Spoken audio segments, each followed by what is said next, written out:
Ora viva pessoal, seja bem-vindo ao canal, eu apoio, gosto, partilha, comenta. Hoje ainda trazemos Apollo SC, ele que está a fazer filme lá para a China. Exato, é jovem artista cabo-verdiano que nesse momento reside na China. É ano diferente de outros anos e tive uma participação especial num palco importante lá na China. Chinês, esse mês de fevereiro, dia 10, celebra Ano Novo Lunar. Então, Apollo SC esteve no palco de comemoração desse evento hoje.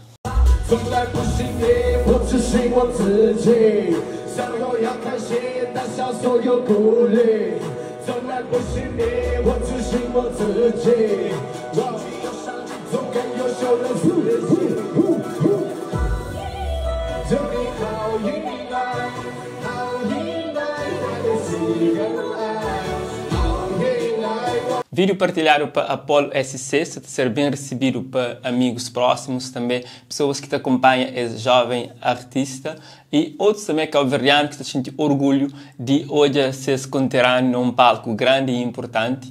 Apollo tem feito música há bom tempo e cada vez mais essa está evoluída para nota na cada lançamento.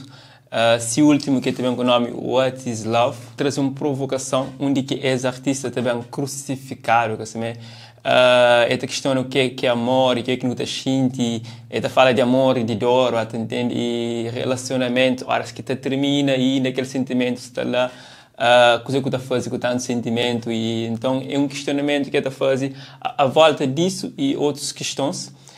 Que nós podemos acompanhar nesse canal no YouTube. Então, convidamos a proposta de vídeo de hoje.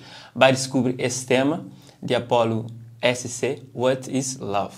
Too late, I'm not here for you now. I made a lot of bad choices, they can be undone. We all got shoes, I mean I can be only one. I'm not the only one. Referente a essa atuação na celebração de Ano Novo Lunar, tema que leva a fala de boa sorte para mim, para nosso tudo.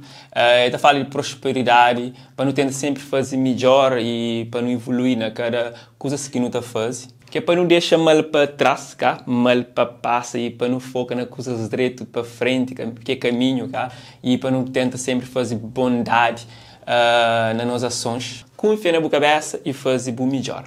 Que é a mensagem que Apollo traz nessa temática, que eu curioso se questiona, porque o formato que canta, nós crioulos nunca entendem na maioria, assim, então acaba depois também para explicar um pouco aquele conceito que leva para aquele palco.